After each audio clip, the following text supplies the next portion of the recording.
با کمال احترام و یک جهان صمیمیت درود میگوییم به شما تماشابینان تلویزیون ورزش. در این نشر برنامه سند ما از جریان مسابقه جمهوریوی اوید به گشتن طرز آزاد و یونانی رومی پیگیر بودیم و شما را از برگزار شوی این مسابقه با خبر می‌سازیم.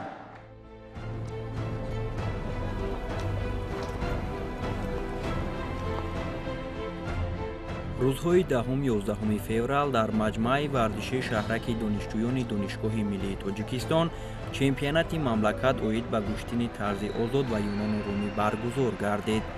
در روز اول مسابقه رقابت‌ها از گشتن طرز آزاد صورت گرفت که مردان از روی 10 وزن و بانوان از روی 6 وزن رقابت نمودند. مقصد از برگزار کردن چمپیونات تاجیکستان از این رشته ورزش در سال 2024 پیدا کردن چهره‌های نو و تشکیل کردن هیئت منتخب تاجیکستان و مسابقه‌های بین المللی میباشد. با سیاست ورزش پرورانه اساسگذار صلح و وحدت ملی پیشوای ملت جناب عالی محترم امامعلی رحمان و دستگیری و کمک‌های پیوسته رئیس شهر دوشنبه محترم رستم امامعلی امروز در تاجیکستان ورزش به اندازه نظررس رو به ترقی افتاده شده است. هدف از گذراندن چمپیونات جمهوری این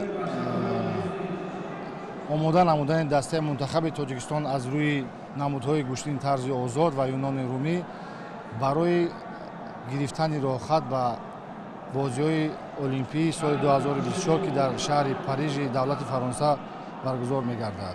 امروز چهره‌های نو هم در مسابقه امروزه هنرنمایی خوب نشان دادند و ما فدراسیا بسیار دستگیری‌های همه‌جانبه برای اشتراک کردن در بازی‌های بین‌المللی و مخصوصاً گرفتن برای راه خط در بازی‌های المپیک همه‌جانبه فدراسیا دستگیری‌های خود را میکند. در این سمت خصوصیت‌های خاصی چمپیونات امسال از سال قبلی در این است که ورزشکاران ما قسم زیادی آنها در مسابقه در جامعه‌های تعلیمی و ورزشی در دولت‌های خارجی آمادگی دیدن در مکتب‌های بهترین گشتن و مثل جمهوری داغستان فدراسیای روسیه شهر یاقوتستان جمهوری یاقوتستان فدراسیای روسیه آمادگی دیدن. همه کوشش و محنت‌های رهبریت فدراسیا و تمام مسئولان ورزش کمیته جوانان همه برای به دست آوردن راه‌خط‌های بازی‌های المپیک میباشند.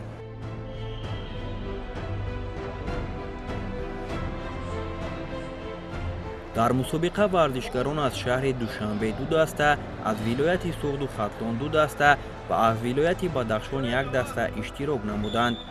برای در سطح بلند برگزار شدن مسابقه مسئولین این چهاربینی ورزشی همه کارهای ضروری را انجام داده بودند. چمپیونات جمهوری تاجیکستان اوید به گشتن طرز آزاد و یونان رومی از رقابت‌های مقدماتی و نهایی، مراسم افتتاح و مراسم جایزه سپاری عبارت بود. این زمان در این مسابقه اشتراک نکردم از سبب علت برداشتن زانو هم. مسابقه امروز مسابقه جمهوریوی می باشد برای دریافت راه‌خط به بازی‌های آسیایی که در بازی‌های آسیا اگر به فینال برای و بازی‌های المپیک راه‌خط می‌گیری بر آنجا راه‌خط گیری می باشد. مسابقه در سطح خوب گذشته شده است نسبت به سال گذشته. تالارهای خوب، تالارهای گرم برای بازی‌های المپیک 5-6 ماه دیگر وقت مانده است. ما برای بازی‌های المپیک آمادگی می‌بینیم که با قهرمان تاجیکستان که کسی در وزن 74 کیلوگرم قهرمان تاجیکستان می‌شود ما با وی گشتن می‌گیریم و راحت به بازی‌های آسیایی یا جهانی را می‌گیریم. مربی گشتن طرز آزاد از ناحیه 8 ولایت سوخت را معرفی کردیم. 25 نفر بانوان ما در این چمپیونات جمهوری تاجیکستان اشتراک کردند. 2 نفر آنها سزاوار جای یکم شدند، 8 نفر جای دوم، 9 نفر جای سوم شدند. مناداری خیش را یکم به سرور کشور محترم جناب عالی امامعلی رحمان بیان کردند که چنین تالارهای زمانوی، چنین شرایطات مسابقه موزی در سطح جهانی گذشته ایستاده است. خیلی خوشرو تالارهای زمانوی ما از ناحیه دوردست آمدند дар чунин мусобиқаи дараҷаи баланд иштирок кардем. мусобиқа бо рақобатҳои муқаддамотӣ оғоз гардида, варзишгарони ғолиб марҳила ба марҳила пеш мерафтанд. баъди рақобатҳои муқаддамотӣ маросими кушодашавӣ сурат гирифт.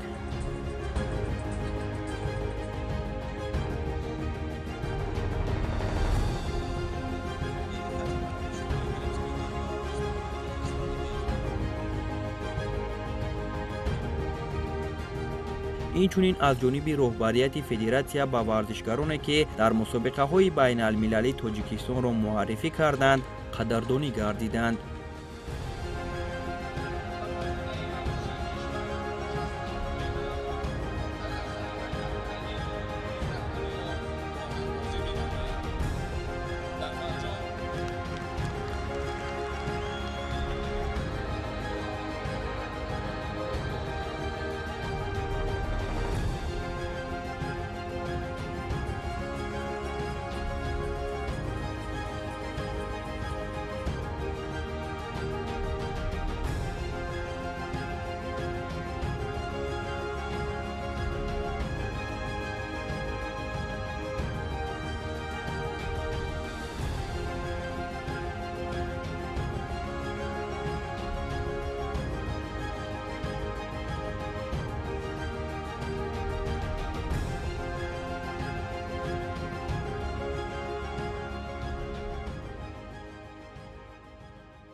сипас рақобатҳои финалӣ оғоз гардид ва дар ҳар вазн довталабон барои ба даст овардани унвони қаҳрамонӣ муборизаро оғоз карданд.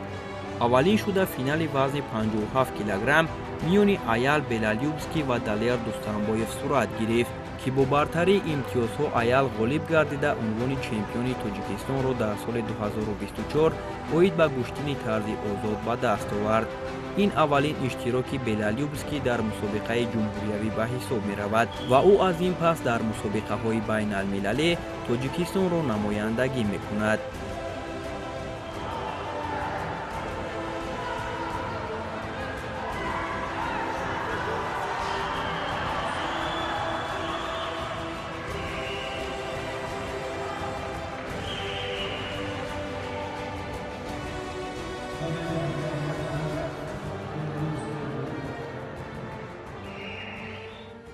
На этом чемпионате мы впервые выступаем.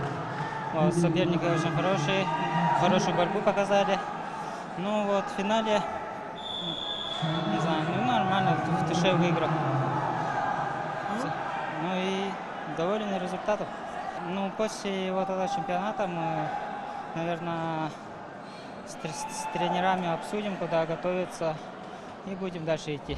Приехали с республики Саха-Якутия. У нас тут два представителя, 57 килограмм Аял Белалюбский и 74 килограмма Виктор Рассадин. Вот впервые мы приехали на чемпионат Республики Таджикистан. И вот видим, как вот, организация на высшем уровне. Очень благодарны гостеприимству таджикскому народу, руководству Таджикистана. Очень теплый прием. В Таджикистане, оказывается, очень любят борьбу. Полный зал болельщиков. Вот как скандируют болельщики. И мы, вот, наши ребята, хотим, конечно, чтобы первыми номерами, что тут себя заявили как первые номера. И в будущем на мировом уровне они будут защищать честь Республики Таджикистан.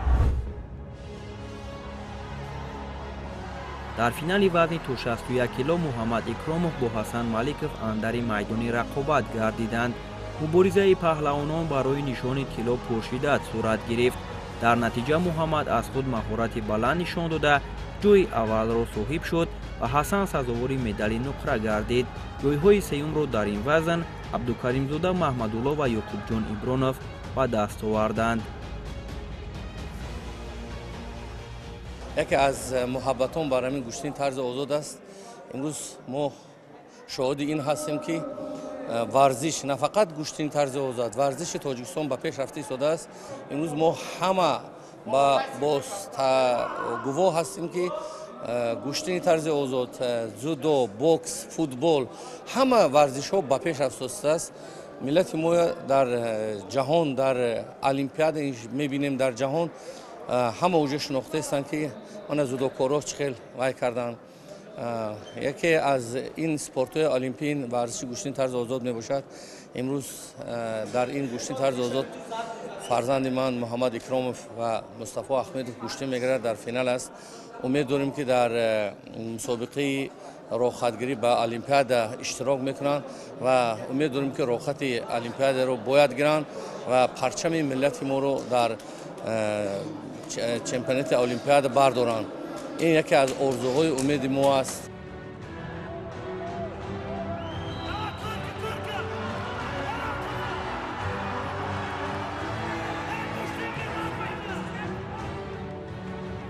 рақобатҳои финалӣ дар ҳамаи вазнҳо ҷолиб буданд. абдулмаҷид кудиев новобаста аз марҳилаи ниҳоӣ дар ҳамаи нерӯсанҷиҳояш ҳунарнамоии шоиста нишон дод. ӯ дар финал ҷамшед шариповро ноком карда сазовори медали тиллои вазни то 65 кило шуд.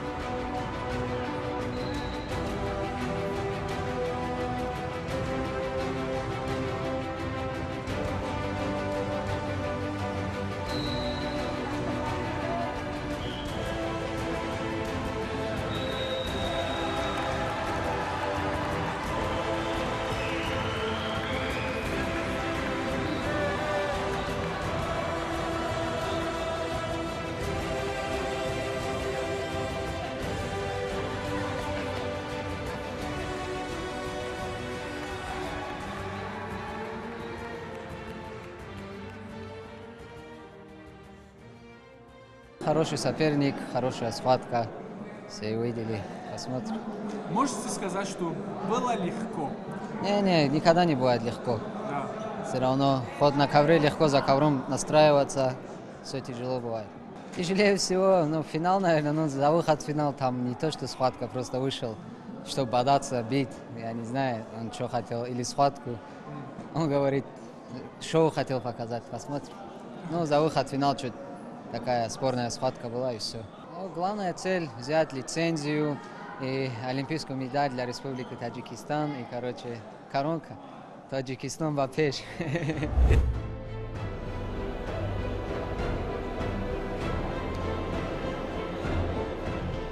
финали вазни 70 килограмм Мустафо Ахмедов ва Аминҷон Бобоевро ба ҳам овард. дар рақобати ниҳоӣ ҳардуи паҳлавонон баҳри пирӯзӣ талошҳои зиёд карданд, лекин билохира Мустафо тавонист аз худ маҳорати баланд нишон дода ғолиб шавад. ҳамин тавр ӯ сазовори медали тилло гардида унвони қаҳрамониро дар мусобиқаи ҷумҳуриявӣ моли худ кард.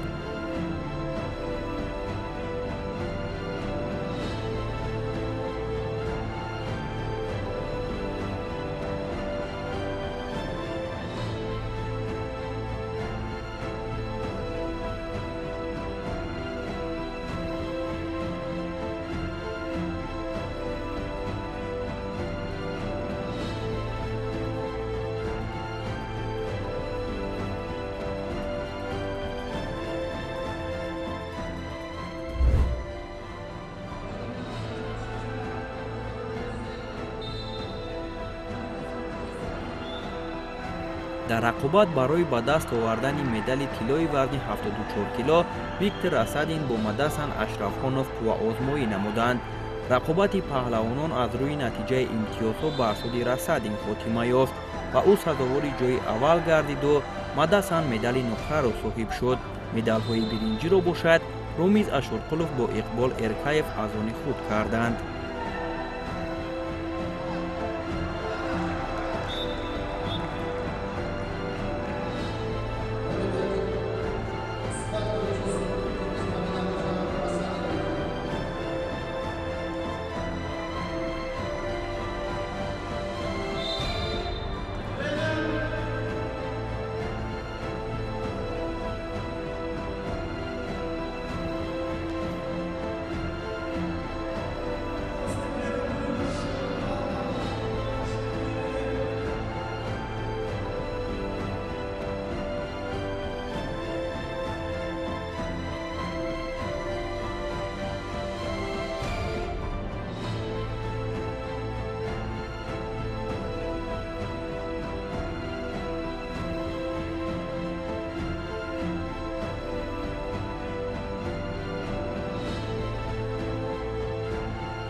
финали баҳсбарангез ин рақобати ниҳоии вазни 79 килограмм ба ҳисоб мерафт. дар ин нерӯсанҷӣ Магомед Евлоев бо Сомон Икромов мубориза бурданд. рақобати онҳо то ба охири вақти асосӣ идома ёфт ва аз рӯи шумораи имтиёзҳо Магомед Евлоев ғолиб дониста шуд.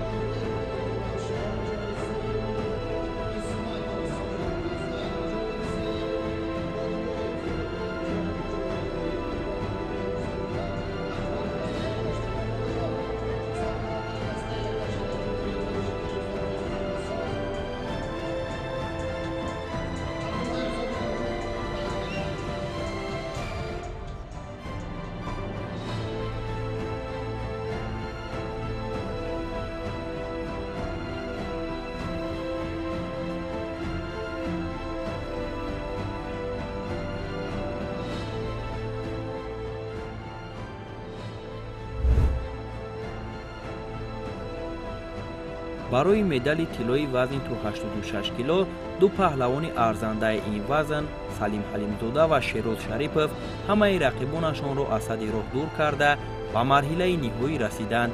дар финал Салим нисбат ба Шероз бартарият нишон дода ғолиб гардид ва унвони чемпиони Тоҷикистонро дар соли 2024 ба даст овард.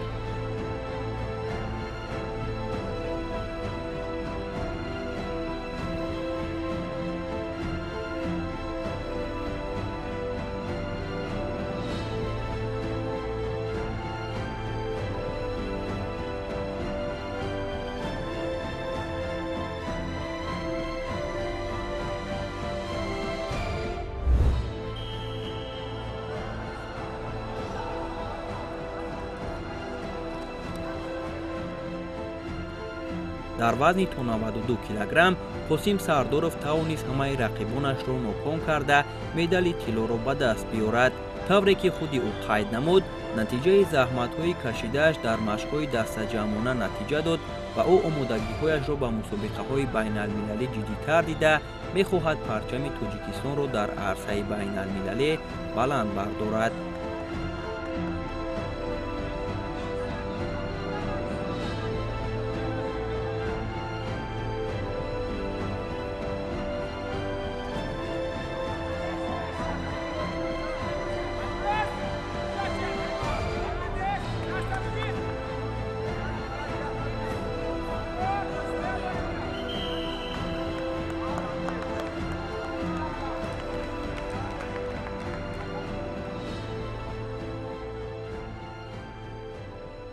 рақобат хеле хуб буд. мо тамринҳои дастаҷамъонаи хеле хубро гузаштем. раҳмат ба устоди ман Олимов Абдурозиқ ки дар ин ба мо хеле дар тамринҳо дастгириҳо ва хеле усулҳои хубро ёд дод ва мо тавонистем дар ин ҷо чемпиони ҷумҳурии Тоҷикистон дар 2024 гаштем. ман рақобати вазнӣ надоштам. дар ин ҷо рақобати вазнии ман зиёдтар дар тамринҳоям гузашт. дар тамринҳои саҳар ва бегоҳ дар збор бисёр тамринҳои хуб кардем ва дар ин ҷо тавонистам чор рақиби худро дар якум раунд ҳамаашонро мағлуб намоям. мо имрӯз дар чор рақобати Қосим Сардоров ҳамроҳи ӯ будем, ӯро мухлисӣ кардем ва ӯ ҷои аввалро гирифт. мо аз ин хеле шод ҳастем ва ӯро барои ғалабааш муборакбод мегӯем. яке аз варзишгарони номошнои кишвар Фаридун Одилов ки ҳамагон ӯро ҳамчун як размикор мешиносанд, дар чемпионати Тоҷикистон оид ба гӯштини тарзи озод ҳунарнамоӣ кард. ӯ дар вазни 97 килограмм рақобати арзанда нишон дод ва медали тиллоро ба даст овард.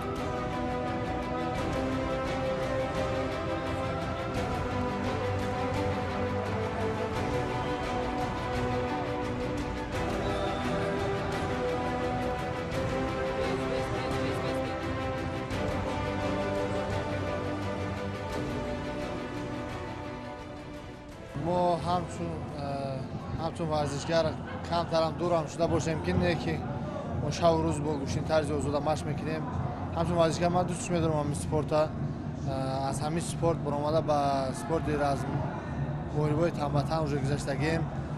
барои ҳамун мо гӯштина ёд набаровардем, фахша буд дар дигар давлатҳорам гӯштӣ мегирем. бо насиб карда имрӯз бо чемпион республика шудем.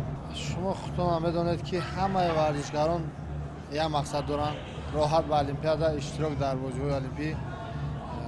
Морам ҳамчунин ҳам хелем шаб рӯз меҳнат мекунем ки як хатар ба онҷо як баромад кунем, литсензия бигирем. баъд моҳои апрел чемпионат азия мешавад, роҳат гирифтем.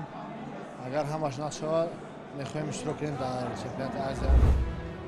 рақобати охирин миёни мардон дар мусобиқаи ҷумҳуриявӣ финали вазни 125 кило ба ҳисоб мерафт ки дар рақобати ниҳоӣ Файззода Файз бо Комрон Маҳмадализода нерӯсанҷӣ карданд.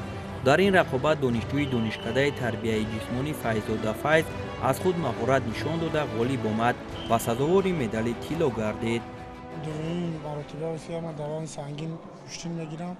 бори аввал сазовори ҷои дуюм шудам ва ин бори аввал аст ки ман чемпиони ҷумҳурии Тоҷикистон мешавам. қариб 5 рӯз зиёд мешавад ки мо дар машқҳои дастаҷамӣ ҳар рӯз ду маротиба машқ барои ҳар як сухбат ин мусобиқа мо тайёрӣ дидем. вазъияти физикӣ камтар ба ман қувваи физикӣ нарасид. то бозиҳои олимпӣ тайёр ва хубтар мешавам. ният дорем ки ба машқҳои дастаҷамӣ ба шаҳри Россия ва Догистон равем ки онҷо бисёр мактаби хуб аст, тайёрӣ бинем барои бозиҳои осиёӣ.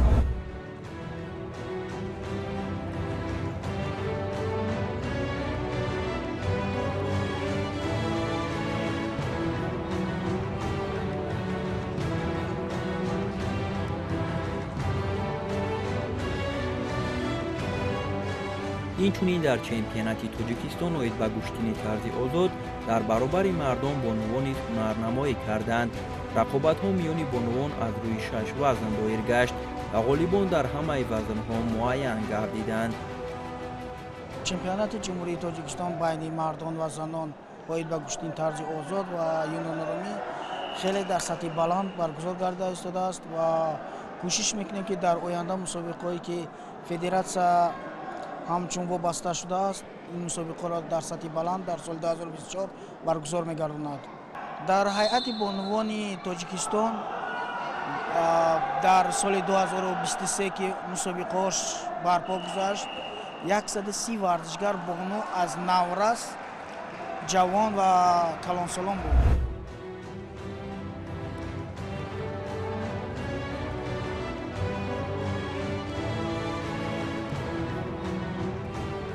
нисбат ба соли гузашта теъдоди бонувон рӯз аз рӯз аз ин риштаи варзиш зиёд гашта истодааст.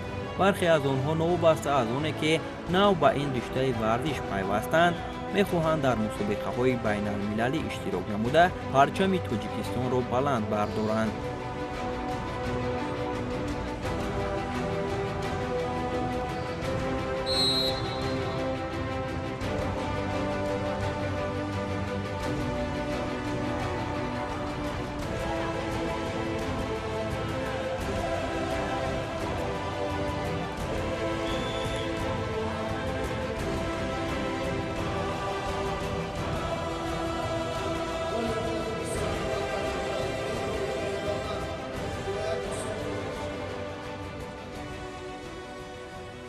аввалин бор дар мусобиқаи ҷумҳуриявӣ иштирок намудам ва ҷои аввалро ишғол кардам ва 3 нафарро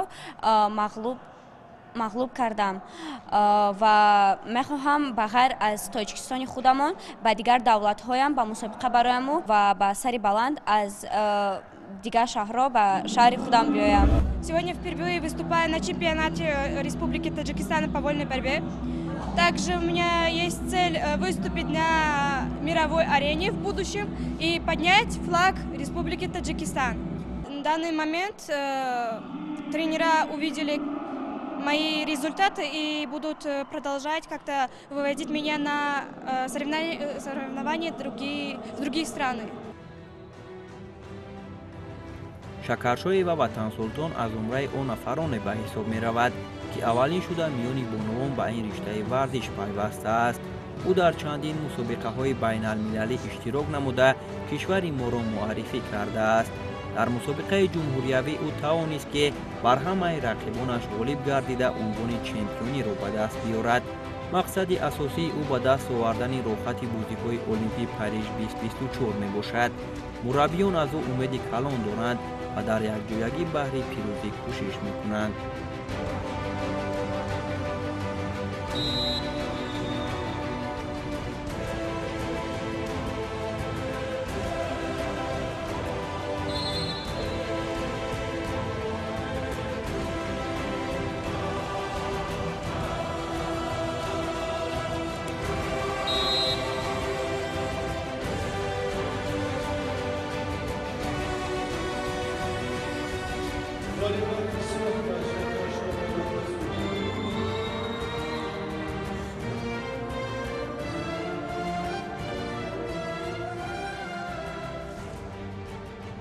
аз сабабе ки ин намуд дар тоҷикистон он қадар муарриф набуд, духтаронам дар ин намуд ҷалб набуданд. Ман аввалин бони ҳастам ки дар ин намуд гӯштин аз соли 2019 аст ки машқварзӣ мекунам, тамрин мекунам. тӯли 2-3 сол шудааст ки бонувон ба ин намуд ҷалб шуданд, ба ин намуд гӯштин.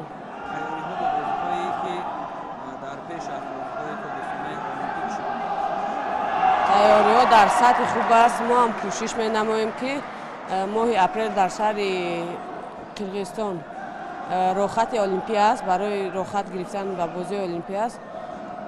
мо умедворем ки дар он ҷо рохат мегирем.